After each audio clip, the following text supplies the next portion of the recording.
Exegesis. Now that we've seen some of the contextual factors, let's consider the passage in more detail.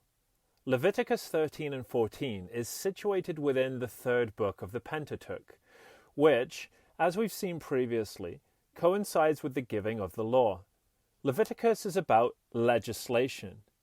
The book itself consists of a moral law expressed with ceremonial or ritual symbols as it pertains to God's demand for holiness and strict subscription to the provisions of redemption, i.e., tabernacle, sacrifices, clean and unclean, declarations, etc.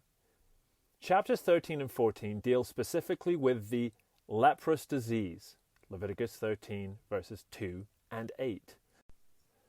The Hebrew word here is sara'at, and while most modern translations use the word leprosy to describe the condition, perhaps it is better suited for us to call it a scaly skin condition. Here, the issue regarding a scaly with lesions skin disease is not infection or contagion in the sense that it would make other people physically sick. Rather, the concern is with protection of the sphere of holiness centered at the sanctuary from defilement by ritual impurity. The scaly, dusty skin condition consisted of the following. 1. Raw flesh, verses 9 through 17. 2. Boils, verses 18 to 23. 3. Burns, verses 24 to 28. 4. Sores on the head or chin, verses 29 to 37. 5. White spots, verses 38 to 39. And 6. Skin diseases on the head that cause baldness, verses 40 to 44.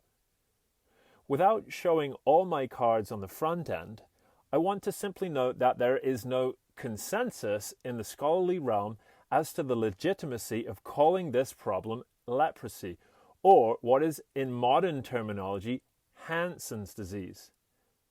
There are a couple of reasons for not assuming this to be biological contagion or some contagious viral pathogen, and Nobuyoshi Kaiuchi explains.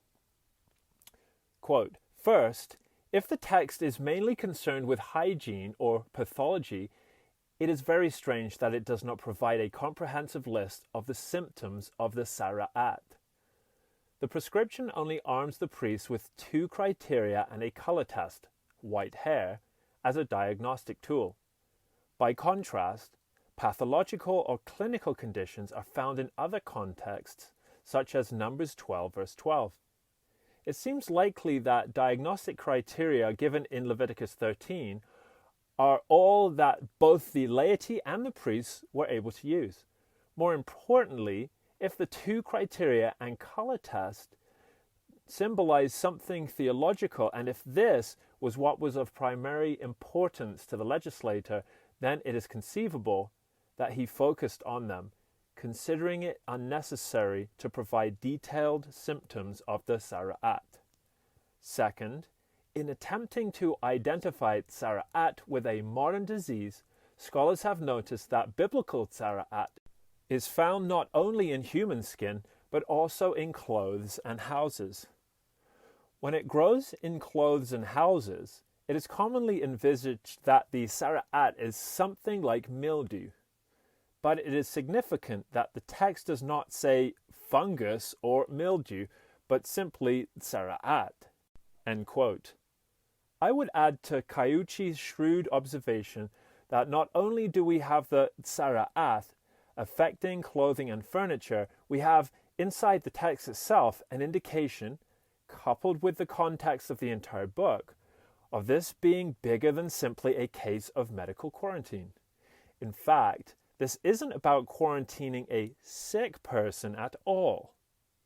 To call this a scenario in which the civil magistrate has the right, a duty to quarantine the sick, is to ignore the internal and contextual elements of the sara'at as it pertains to ceremonial uncleanliness in the camp, and what that is supposed to mean for Israel in terms of redemptive history.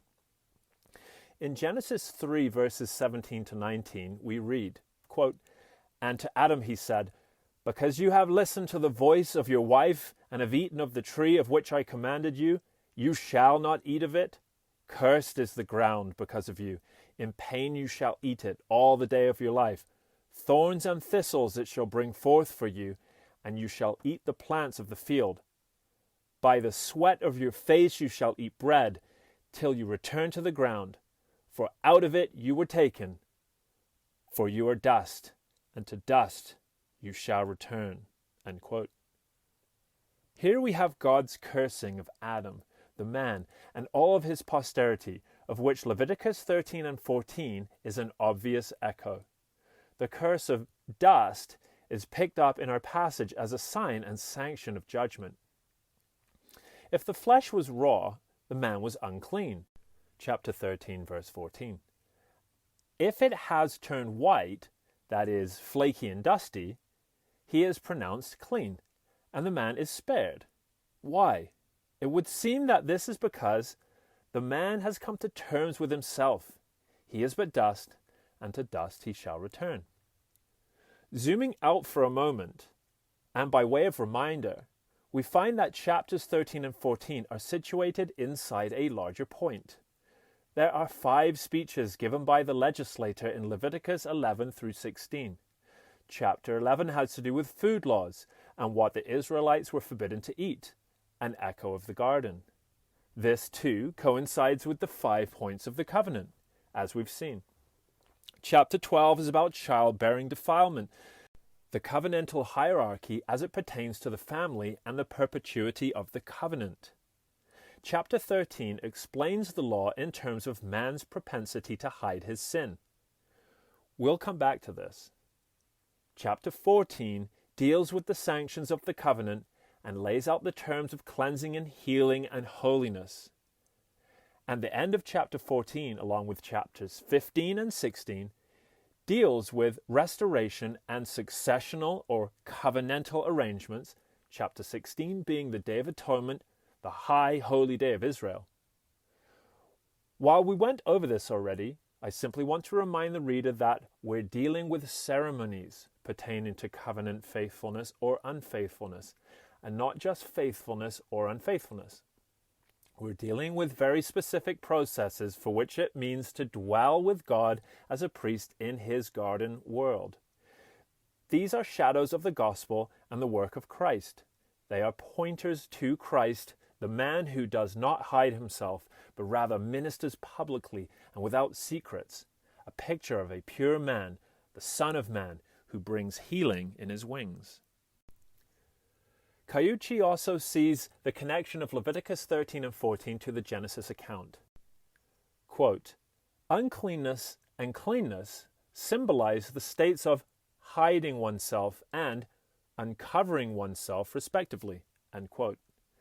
His proposal is that tzara'ath, quote, symbolizes the human egocentric nature, end quote.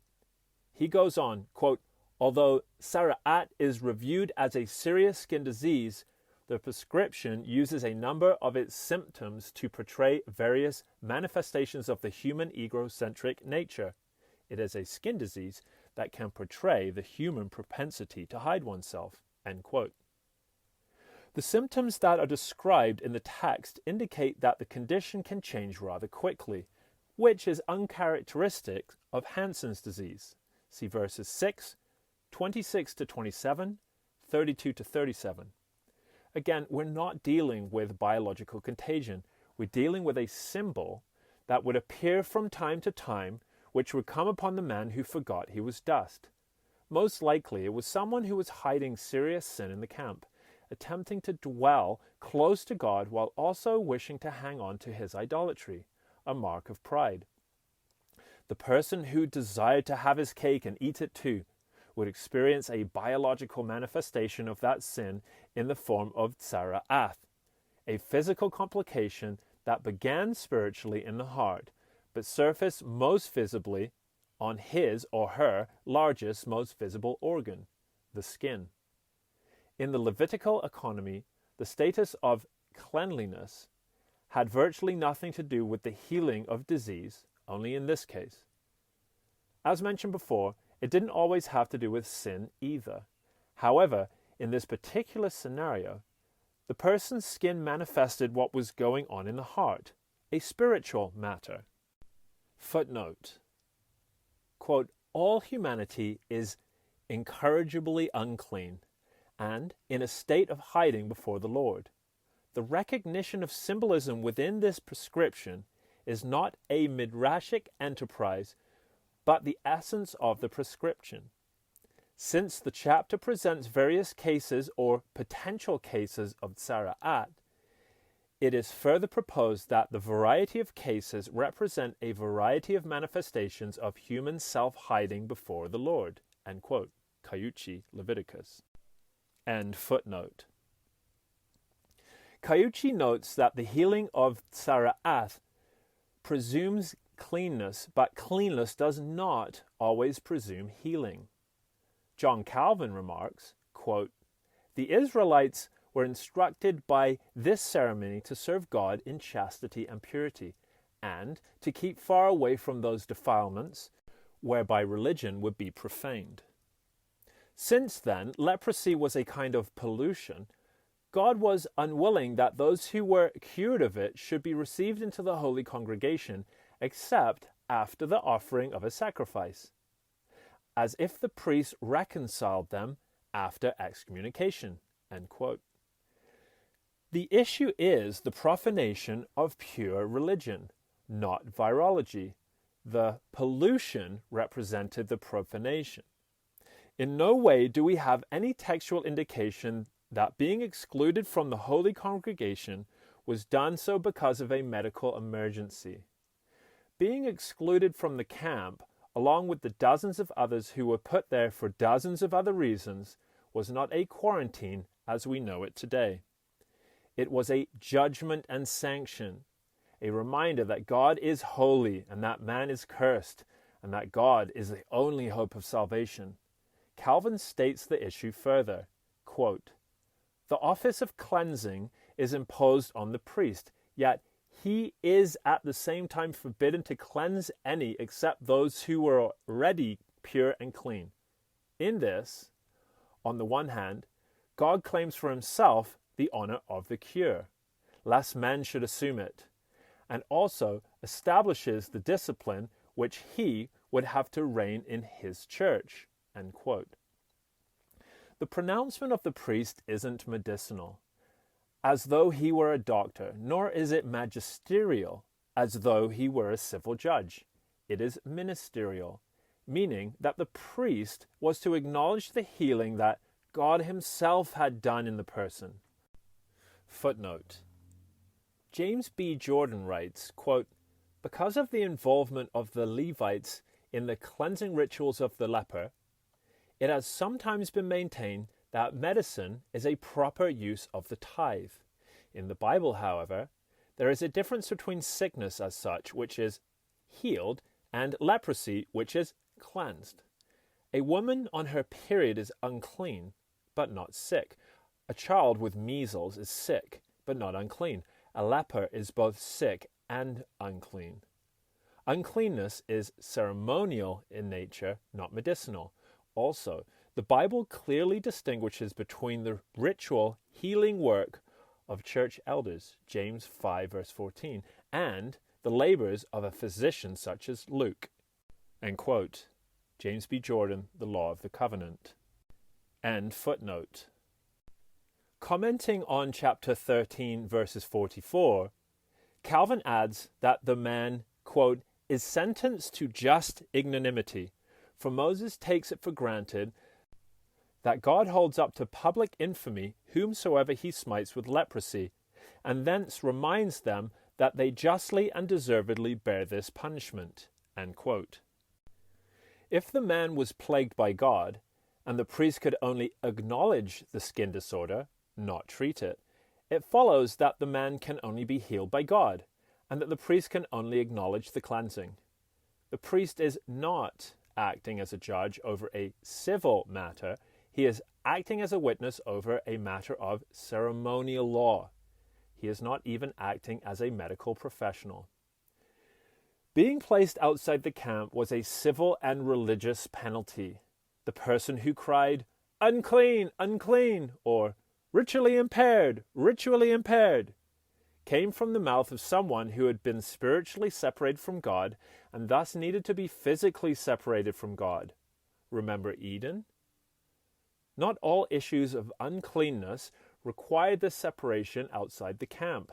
Some could await until the evening sacrifice, and thus they would be clean. Others could simply make atonement by sacrifice. But here, since the skin disorder is connected to something much larger than a mere bodily discharge, the requirement was for the man to be separated. Since he chose to hide himself in pride, the Lord would hide him outside the camp. The separation was put in place in order to deal with the man's sin. Calvin comments on Numbers 5 verse 2, which instructs the leprous, the person who has a discharge, and the one who had touched the dead, to be put outside the camp, thus proving that so-called social distancing cannot be credibly established by these passages. Quote, God, in desiring the lepers to be put out of the camp, was not acting as a physician by any means, and merely consulting the health of the people, but that by his external rite and ceremony he had exercised them in the pursuit of purity. For, by joining with the lepers those who had an issue, and who were defiled by the dead, he instructs the people simply to keep away from all uncleanliness. End quote. Far too often, students of the Bible equate clean with holy, and unclean with sin. While this is sometimes the case, it is not always the case. The context of the passage does give us a glimpse into what it means. To be kept from uncleanness was to attempt to be kept away from God's judgments and cursings, the ones we have seen that trickled down the halls of time ever since Genesis 3. And to be kept from this required a strict obedience to God's prescriptions. Deuteronomy 24 verse 8 warns, quote, "Take care in a case of leprous disease, to be very careful to do according to all that the Levitical priest shall direct you. As I commanded them, so you shall be careful to do." End quote. Why is it that one should take care to be very careful when dealing with a case of leprous disease? Is it because it is contagious and we should wear masks today because people back then didn't know any better? Of course not. We should take care because God is the one who brings the skin plague, and God is the one who prescribes the way out of it. Don't circumvent the process. Deuteronomy 24 verse 8 references Miriam's case. Quote, "Remember what the Lord your God did to Miriam on the way as you came out of Egypt." End quote. What happened to Miriam?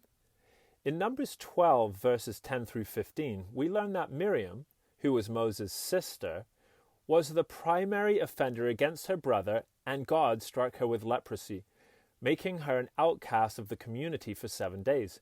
She would only be allowed back in on the 8th day, the day of resurrection. Compare Leviticus 14 verse 23. We've already seen the leprosy on King Uzziah because of his sin, and now we have a second case. In the situation with Miriam, God brings judgment in history. Back to Leviticus.